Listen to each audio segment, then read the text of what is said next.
Hello Internet Friendos! It's been a while. Again, we're going to try to make a concentrated effort to not post only once or twice a year on this channel.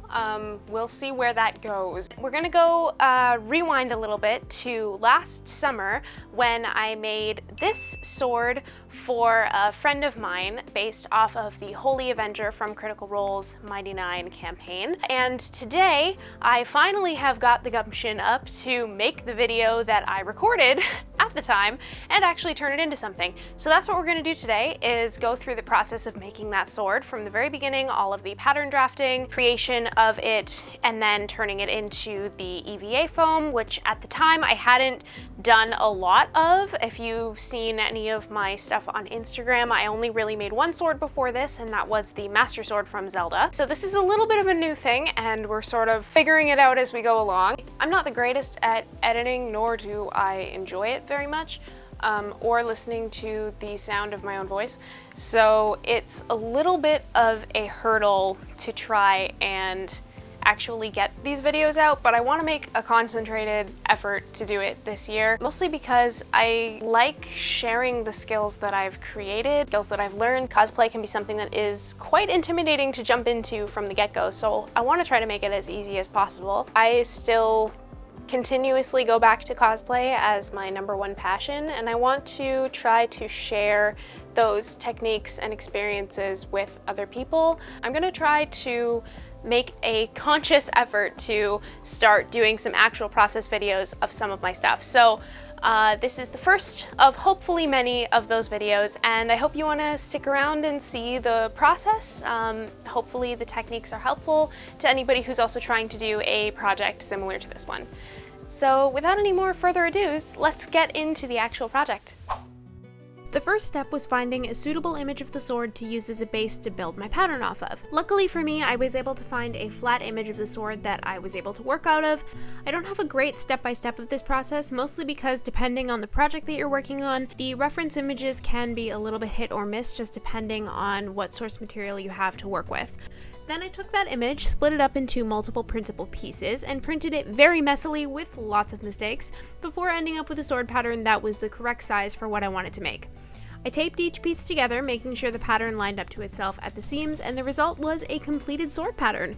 And once that was done, I carefully cut out the pattern from the surrounding paper and duplicated the sections that would be made from separate foam so that I have a specific pattern for each foam piece.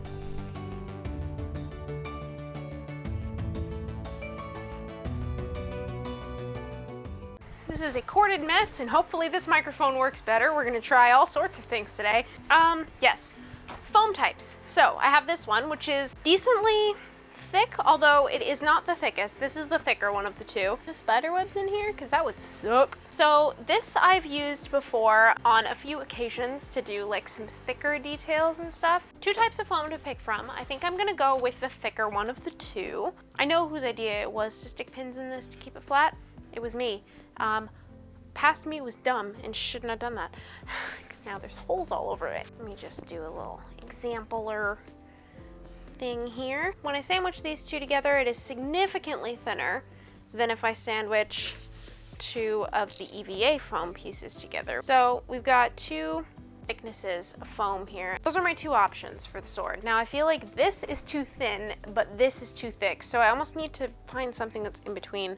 I think it's possible if we maybe take 3 pieces of the thicker foam and basically cut a physical channel in the middle for the dowel to sit into, and then almost to cover up that seam in the middle, use a final layer of the white thinner stuff in between to almost make a Holy Avenger ice cream sandwich, if you will. Fingers crossed that it goes well. Let's get to it and see if we can make things today. After stewing in indecision for a period of time, I decided to cut 3 layers of the thinner white foam that will then get glued together to create the blade instead of using the thicker standard EVA foam. I did this because ultimately that combination ended up looking the most natural out of everything I tried, plus since it was thinner it saved some time later when it came to sanding the initial shape, which is a definite plus. I cut 2 of the blade shapes from the tip to the start of the handle, as well as a third with a large channel through it. Once those are together, I took my Dremel and sanded a shallower channel into each blade before lining everything up up and gluing them together. This is so I have room to thread a dowel through the length of the blade to give it some strength without having the foam bend around it too much. Then I drew the engraved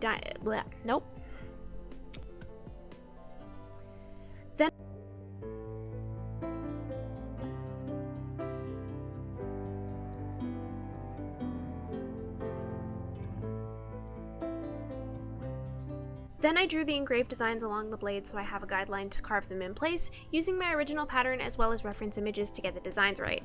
Then I began to carve the shapes into the blade using a variety of Dremel bits, first a rough sandpaper bit to get rid of most of the foam before moving on to the stone bits to smooth over the rough areas and carve the finer engraved details into the flat areas of the sword.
So we have the blade.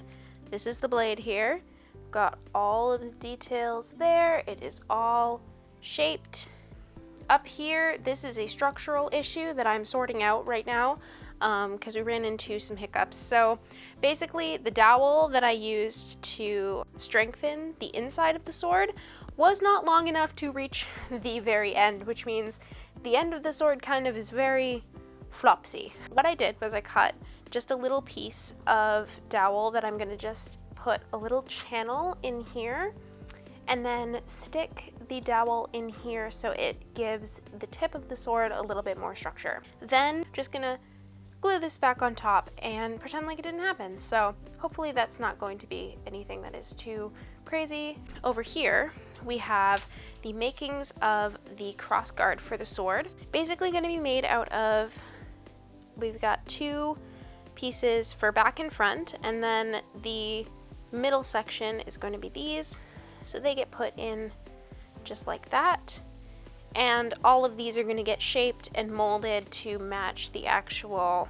beveling of the pieces themselves. That is going to be how I try to build this. There are probably simpler, easier ways to do this, but this is what I know. After that is done, we can move on to making the gem in the front, which I do have a couple of little experiments, just experimenting with different types of foam. I've got XPS foam right here. This is more of a styrofoam type foam, which I don't like using very often because styrofoam is not the greatest for the environment, but I had some left over, so I figured I would play with that. Another one out of EVA foam just to see if I could get the shape, and it is significantly more squishy, so I may just have to go with the XPS for now.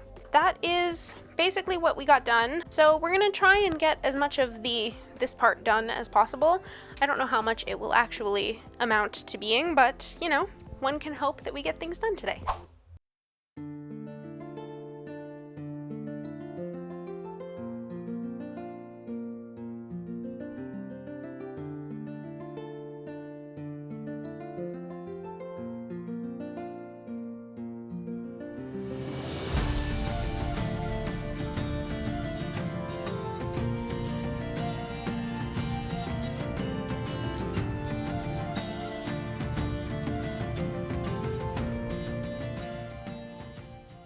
After gluing each side of the crossguard, I think that's what it's called, I then took a Sharpie and marked all the angles I needed to sand, both for the entire piece as well as for the grooves across the top of the piece.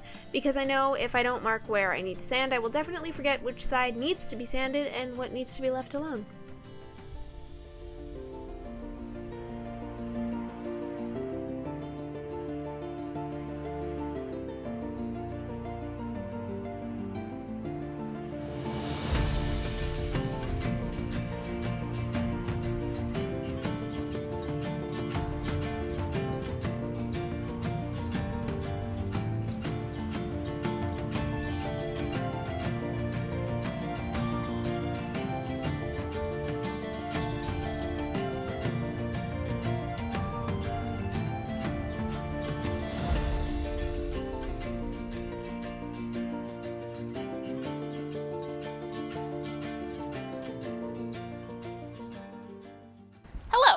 So, day 3 of off and on sword making.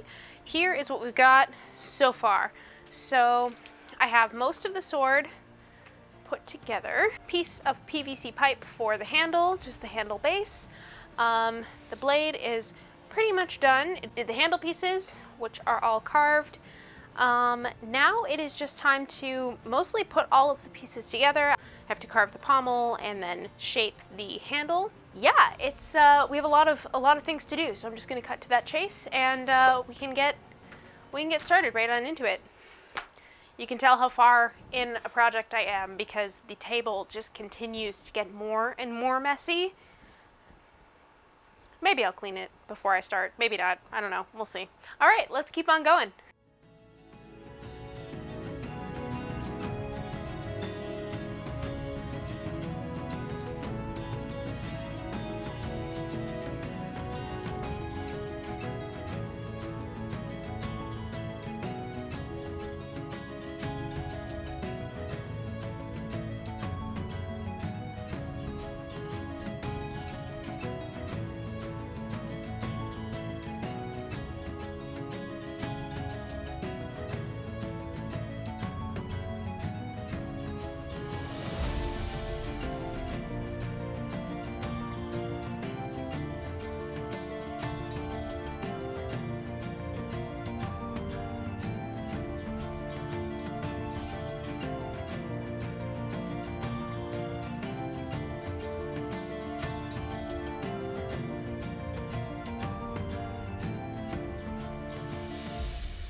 Good morning. Progress update. The sword, all plastidiped and shiny. After I was done the plastidip, I then covered the foam in a gloss varnish, which is just something I found at Michael's. A lot of people online saying that if you want to do a really reflective metal, especially with like a wax coating or paint, to do it under or over top of a glossy surface is a good idea because then it is more likely to reflect things. And because my plastidip is matte, I decided to take the extra step, do the gloss coat, so hopefully it will be a little bit more reflective. I also have the resin molds mostly cured. I kind of scraped the top and they're still a little bit tacky, so I might leave them in the mold for a little bit longer. I did have this problem with the rupees as well, where they like hardened and then solidified, but they were still a little bit tacky, and then I left them for a couple days and they sort of sorted themselves out. So fingers crossed that that's going to be the case this time, because my resin is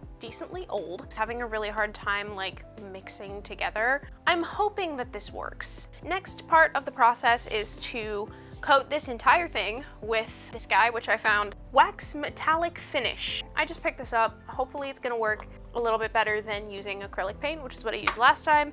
It was not very shiny or reflective, or very like metal looking. So I'm hoping that doing it this way is gonna give me that finish a little bit nicer, especially because this is a gift for somebody. I want to make sure that it is as good as I can possibly get it. For a sword that is not really in anything except for a D&D description and a single illustration, I feel like it came out pretty good. So let's just get on into the rest of the painting and hope that resin cures. As far as the wax coating method went, it had mixed results. The initial layer of wax went on okay, but there were areas of the sword where no matter what I did, it really didn't want to stick to it. I tried to use a cloth to apply it and then promptly gave up when that did not make things easier and just used my fingers to get it into the cracks of the sword. It did look a lot more reflective than the paint, but it was super messy.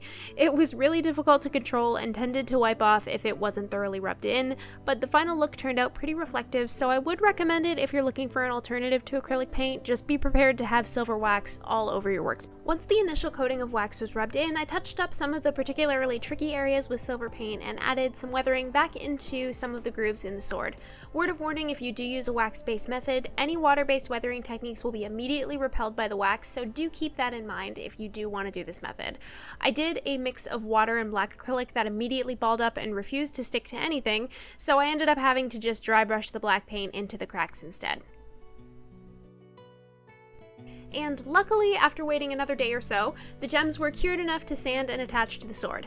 I did a few rounds of sanding with 1,000 to 15,000 grit sandpaper specifically designed for resin and stonework before I was happy with the shine, and then once it was almost entirely done, I decided the gems were a bit too light for what the original looked like, so I took a blue alcohol marker and colored the tops of the gems a darker blue. Then the gems were attached, the sword was sealed with another spray gloss coat, and the Holy Avenger is finally complete. So without further ado, let's have a look at the completed project.